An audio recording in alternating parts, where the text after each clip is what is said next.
would there be more money in order to fight this disease?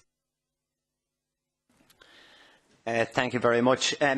I definitely don't need to tell you, Commissioner, how vital the whole Brexit negotiations are going to be to the Republic of Ireland, and you must be delighted to see that someone from the Republic of Ireland turned up here today.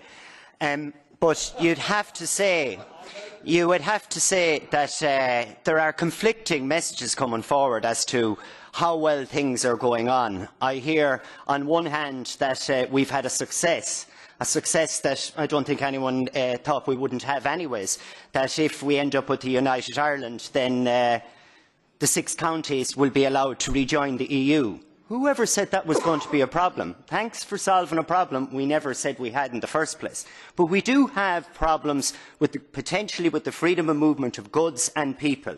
And we do have a problem with the attitude of the Commission. When we hear things like, I won't be spending any more than 30 minutes per week, Brexit will never be a success, Guy Verhofstadt before Brexit said that Britain would be a political dwarf, would you worry, and it would be a justifiable worry in my opinion, that these negotiations will be based on spite? And the comparison has been made between a husband and wife breaking up and the divorce situation, and the kids being the exporters and the importers of Ireland and Britain and the Netherlands and people who sell BMWs, etc. in Germany. Do you think he should spend more than 30 minutes per week on the negotiations? Will you spend more than 30 minutes per week on the negotiations? Because you do know how vital it is. I'd love to hear your opinion.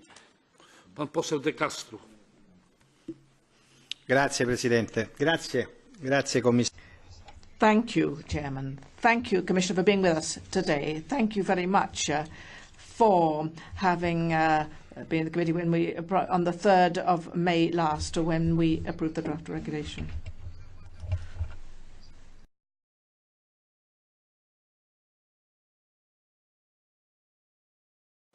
Deputy Flanagan, I hope I'll be able to deal with the Brexit issues on facts, not emotion. You know, I'm going to spend a lot of time, more than 30 minutes, I can assure you. And you can imagine the amount of representations I get from a lot of people. And it's very difficult and frustrating at the process at the moment because we haven't started the negotiations. And, you know, they won't start until mid-June.